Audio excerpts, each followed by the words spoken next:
Assalomu alaykum va rahmatullohi va barakatuh. 5-mart kuni Suriya Arab Respublikasining Laziqiya sohil mintaqalarida sobiq Asad rejim tarafdorlari tarafidan Suriyaning yangi hukumatiga hujum uyushtirilganiga guvohi bo'ldik. Va bu hujumlar natijasida xavfsizlik xizmatlariga va davlat muassasalariga va davlat shifoxonalari va ba'zi harbiy obyektlarga hujum uyushtirildi. Shu hodisalarga oid ba'zi savollarga javob olishlik maqsadida bir necha yillardan beri Suriyada istiqomat qilib kelayotgan va universitetda siyosiy fakultetda ta'lim olayotgan birodarimiz Odil Kamolni taklif qilganmiz va birodarimiz bilan inshaalloh shu haqida suhbat quramiz. Assalomu alaykum va rahmatullohi va barakatuh. Va alaykum assalom va rahmatullohi va barakatuh. Birodar, mana bir necha kundan beri xabaringiz bor. Laziqiyaning sohil mintaqalarida o'sha Bashar Asad tarafdorlari tarafidan hujumlar uyushtirildi. Shu hujumlarga o'z fikringizni bildirsangiz, ya'ni shu ro'y bergan hodisalarga turtki bo'lgan narsalar o'zi aslida nima va bu bo'lgan voqealar, ya'ni bu hujumlarning ortida kimlar turibdi va ularning maqsadi nima? Bismillahirrohmanirrohim. Alhamdulillah, assalatu vassalamu ala rasulillah va ala alihi va ashabihi va man wala. Bu savolga javob berishlik uchun biz Suriyani demografik holatidan xabardor bo'lishligimiz kerak. Suriya mintaqasi ko'plagan millatlar, ko'plagan toifalarni tarix davomida o'zining ichiga jamlab kelgan mintaqa hisoblanadi. Bu yerda asrlar mobaynida musulmonlar ham yashab kelgan, nasroniylar ham yashab kelgan yoki alaviylik toifasi, nusoyriy toifalari va bundan boshqa ko'plagan toifalar bu yerda istiqomat qilib keladi. Garchi mintaqadagi asosiy qism, ya'ni 80% dan ortiq xalq sunniy musulmonlarni tashkil qiladigan bo'lsa ham, lekin aytib o'tganimizdek, asrlar mobaynida bu yerda boshqa toifalar ham mavjud bo'lib kelgan. Xususan 70-yillarda Asadlar oilasi, ya'ni Hofiz Asadning boshchiligida Asadlar oilasi Suriya hukumatiga keladi.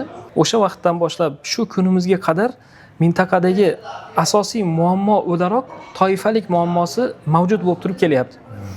Aslida Hofiz Asad bu Suriyada kam sonlilar deb bilinadigan alaviy toifasiga mansub.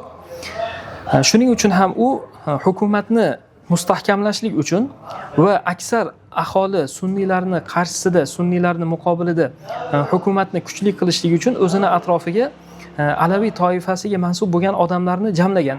Va biz ko'radigan bo'lsak, xavfsizlik tizimlaridagi yoki armiyadagi yoki davlat o'laroq ushlab turadigan davlatni asosiy kuchli tizimlaridagi asosiy rahbariyat va asosiy ishdagi odamlar, bular o'sha Hofiz Asadni o'zini tarafdorlari va o'zini dunyoqarashiga ega bo'lgan, o'shani dunyoqarashi bilan shakllangan atroflar jamlangan.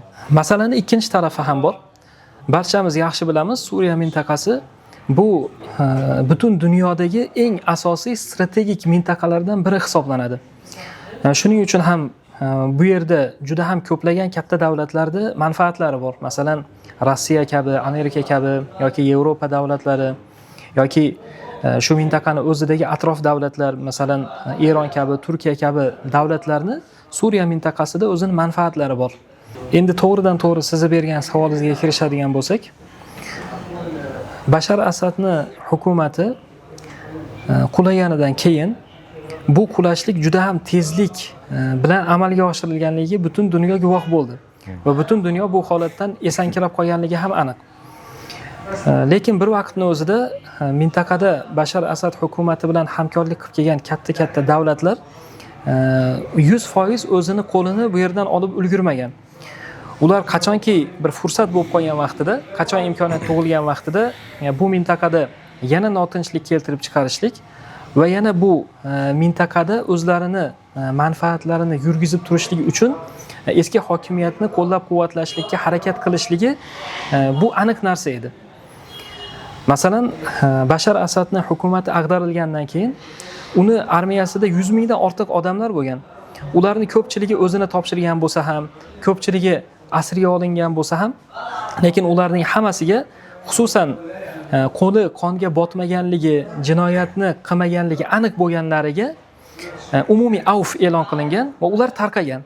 Tarqaganligi asosan shu Bashar Asadni o'zini ya'ni markaziy mintaqasi hisoblanmish o'sha Lazqiya taraflarga ko'pchiligi borib turib o'rnashgan va qolaversa Dimashqning janubidagi Suvayda mintaqalariga borib turib o'rnashgan.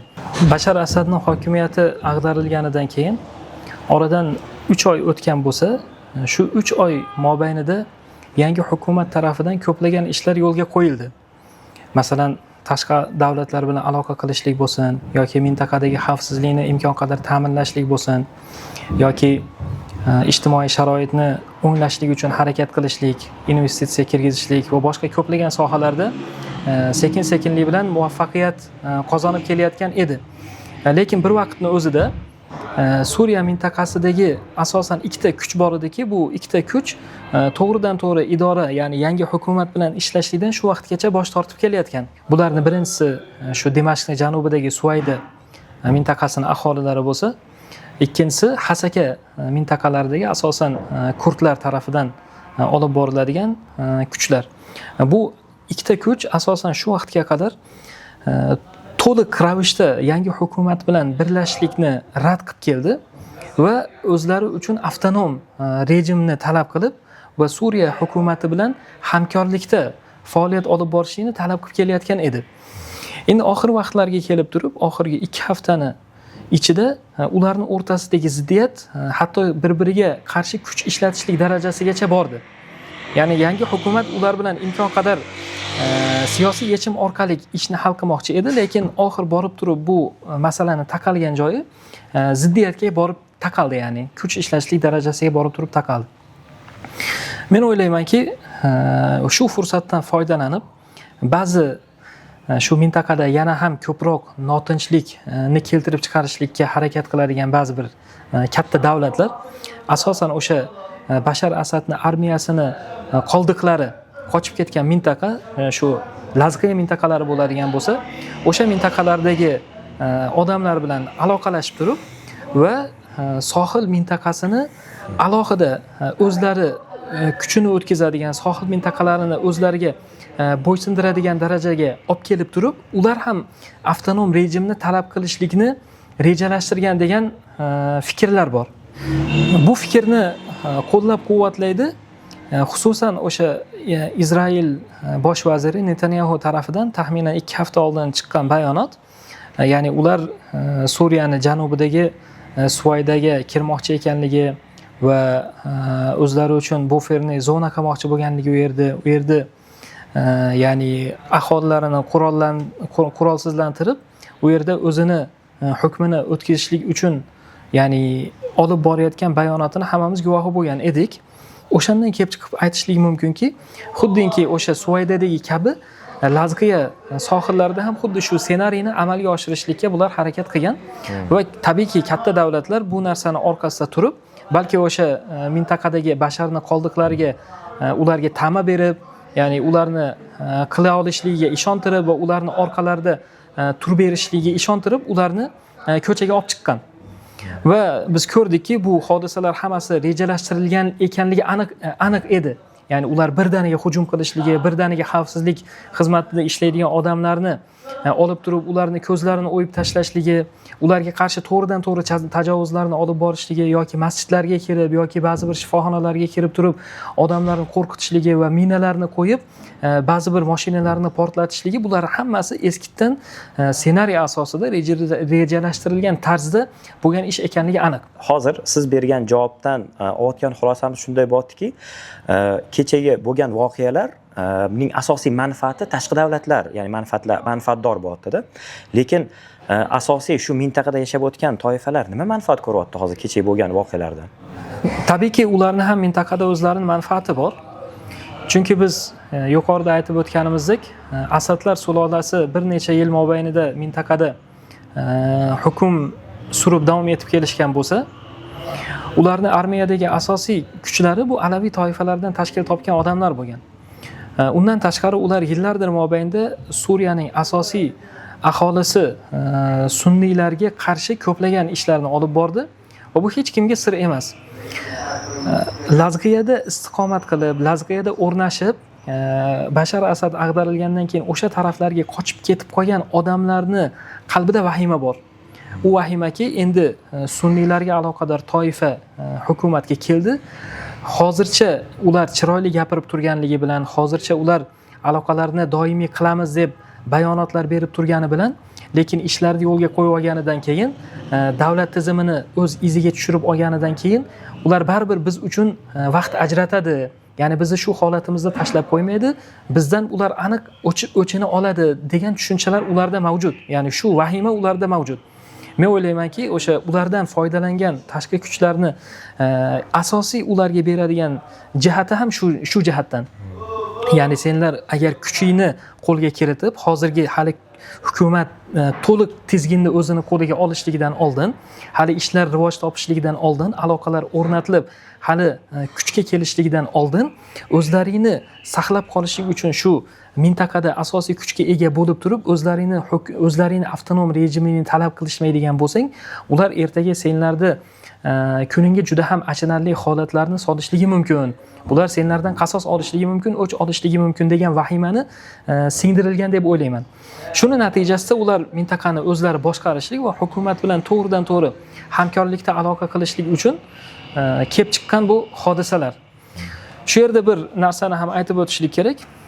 O'sha Bashar Asadni qoldiqlarini asosan hozirgi kunda boshqarib turgan odamlarda bir necha achinarlik xislatlar jamlanganda. Birinchidan, ular voqeani to'g'ri tahlil qilishlikdan ojiz. Agar voqeaga to'g'ri tahlil bilan yondoshiladigan bo'lsa, ular o'zlarini tinchligi uchun ham, o'zlarini barqarorligi uchun ham yangi hukumatga qarshi chiqishlik emas, balki shuncha yillardir mobaynida bu yerdagi oddiy xalqlarga qilgan zulmini eslab o'sha narsalarga achinib, o'zlarini uyda tinchgina o'tirishligi kerak edi. Ikkinchidan, ularni hozir qilayotgan ishlaridagi manfaatdor asosan bu tashqaridagi davlatlar. Masalan, tashqaridagi davlatlar bugun sizga o'zini manfaatini yuritishlik uchun sizni havolantiradi, sizga ishonch beradi, sizni orqangizda turib berishligini sizga va'da beradi.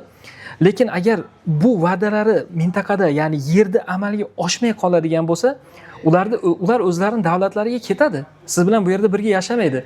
Oxir oqibat bu yerda yillardir mobaynida, asrlardir mobaynida yashab kelgansiz va buni bu yog'iga ham siz yashab qolasiz. Demak, siz yangi hukumat bilan aloqa qilishlikka majbursiz. Ya'ni unga hozir qarshi chiqib olib turib, o'zingizning imkoniyatlaringizni, o'zingizni siyosiy, bizni tilda aytganda kartadagi tuzlaringizni hammasini kuydirib yuboradigan bo'lsangiz, tabiiyki ertaga sizni bu qilayotgan ishlaringiz uchun javobgarligi bo'ladi. Shu vaqtgacha umumiy avf berilgandan keyin unda holat boshqacha edi. Unda munosabat o'zgacha bo'lishligi mumkin edi. Lekin endi siz qarshi chiqqaningizdan keyin bu narsaga o'ziga yarasha javobgarligi bo'ladi. Modomiki ular yerda yillardir mobaynda kelajakda ham yashab qolar ekan, aql bilan ish tutishganida, har xil xom hayollarga berilishmaganida va emotsiyalarga berilmasdan o'zlarini mintaqadagi kelajagi haqida, kelajakdagi yashab qolishligi, muomala qilib qolishligi haqida ko'proq o'ylashligi ular uchun afzal bo'lar edi. Biz bergan savollarimizga javob oldik deb o'ylayman. Yana shu tariqa yana bir savol bermoqchi edim. Hozirgi holatda, ya'ni hozirgi voqeligimizda bo'layotgan voqealarni ommaga, ya'ni noto'g'ri talqin qilayotgan va ommaga o'sha noto'g'ri fikr uyg'otishlik maqsadida ishlayotgan ommaviy axborot vositalari bor, yo'q emas. Ya'ni xuddinki hozirgi, ya'ni Ahmad Shar'a hukumati bu yerdagi, ya'ni boshqa toifalarga zulm qilyapti va ular zulm qilayotgandek ko'rsatishyapti va ular xuddiki begunoh, hech qanaqangi aybi yo'q. Shular haqida qanday fikrdasiz? O'zi aslida ya'ni holat qanday? Shu haqida ham bir qisqacha bir javob bersangiz.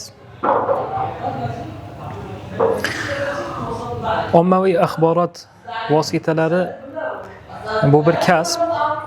Bu kasbda asosan talab qilinadigan narsa ma'lumot berayotgan vaqtda, odamlarga xabar tarqatayotgan vaqtda holat qanday bo'lsa, shundayligicha yetkazishlik va bu borada omonatdorlikni, sidiqni saqlab qolishlik talab qilinadi. Ya'ni bu kasbning asosiy xususiyati shunda. Ma'lumotni to'g'ri shaklda taqdim qilishlik kerak. Endi qaysidir bir telekanal yoki qaysidir bir ommaviy axborot vositalari o'zlarini olib chiqayotgan ma'lumotlarda, odamlarga berayotgan xabarlarida odamlarning aqlini o'ylashlik, odamlarni chalg'itishlik, odamlarga noto'g'ri ma'lumotlarni berishlikka harakat qilayotgan bo'lsa, bu o'sha kasb vakillarini, soha vakillarini o'zini kasbiga nisbatan xiyonat qilayotganligini ham ko'rsatishligi mumkin. Undan tashqari, ularga homiy bo'lib turgan, ularni moliyalashtirib turgan taraflarni manfaatidan kelib chiqib turib, o'shalarga xizmat qilishlik uchun odamlarni zehniyatini chalg'itishlikka harakat qilayotganligini ham ko'rsatib beradi. Masalan, dushman taraf ommaviy axborot vositasini kuchidan kelib chiqib, odamlarga ma'lum bir propagandalarda olib borishlik, odamlarni zehnini chalg'itishlik uchun harakat qilishligi bu tabiiy holat. U dushman o'zini dushmanligini shu yo'l orqali qiladi va bundan boshqa yo'llar orqali ham qilib kelyapti zotan. Lekin o'rtada turganlikni da'vo qilayotgan, voqea qanday bo'lsa shundayligicha uni odamlarga yetkazib berishlikni da'vo qilayotgan ba'zi telekanallar yoki ba'zi ommaviy axborot vositalarini, ya'ni bu kabi holatga tushib qolishligi bu achinarli holat hisoblanadi. Bu degani odamlarga noto'g'ri ma'lumot yetkazayotgan har bir ommaviy axborot vositalari o'sha o'zlarini moliyalashtirib turgan jihatlarni manfaatidan kelib chiqib turib harakat qiladi degan ma'no emas. Balki haqiqatdan voqelikni noto'g'ri tasavvur qilib olgan yoki voqelikka noto'g'ri baho berayotgan ommaviy axborot vositalari ham bo'lishligi mumkin. Lekin bir vaqtning o'zida ularda imkoniyat bor. Kelib ko'rishligi, holatdan xabardor bo'lishligi, qanday bo'lsa shundayligicha yuqoridan nazar tashlashligi ularda imkoniyati bor. Ko'plagan odamlarda bu narsaning imkoniyati bo'lmasligi mumkin. Lekin ularda aynan shu narsani imkoniyati bor va o'sha holatni to'liqligicha to'g'ri ravishda odamlarga yetkazishning imkoniyati bor. Biz xohlab qolardikki, shu kabi voqeada odamlarni chalg'itishlikka harakat qilayotgan ommaviy axborot vositalari voqelikka to'g'ri nazar bilan yondoshligi va uni odamlarga to'g'ri shaklda yetkazishlikka harakat qilishligini xohlab qolardik. Xulosa tariqasida bir oxirgi savolimiz, hozirgi voqelikdan kelib chiqqan holatda bu hodisalar, bo'lib o'tgan hodisalarning o'sha oxiri qanday yakun topadi va kelajakda bizlarni yana nima kutyapti? Shu haqida yana oxirgi bir xulosa qilib javob bersangiz, shu bilan ko'rsatuvimizni tugatardik inshaalloh. Men o'ylaymanki, bu voqealarni ko'rinishi garchi muammoli ko'rinadigan bo'lsa ham, lekin uni natijasi inshaalloh yaxshilik bilan yakunlanadi. Biz e'tibor berishligimiz kerak bo'lgan asosan bir jihati borda. 5-mart kuni o'sha hodisa ro'y bergan bo'lsa, avvalo davlat tarafidan davlat xavfsizlik xizmatlari, undan tashqari armiyadagi xizmatchilar, armiyadagi askarlar tarafidan juda ham tezlik bilan o'sha voqeani muolaja qilishlik uchun kuchlar yetib bordi. Bu tabiiy holat. Davlat bu narsa uchun kuch ajratishligi tabiiy holat.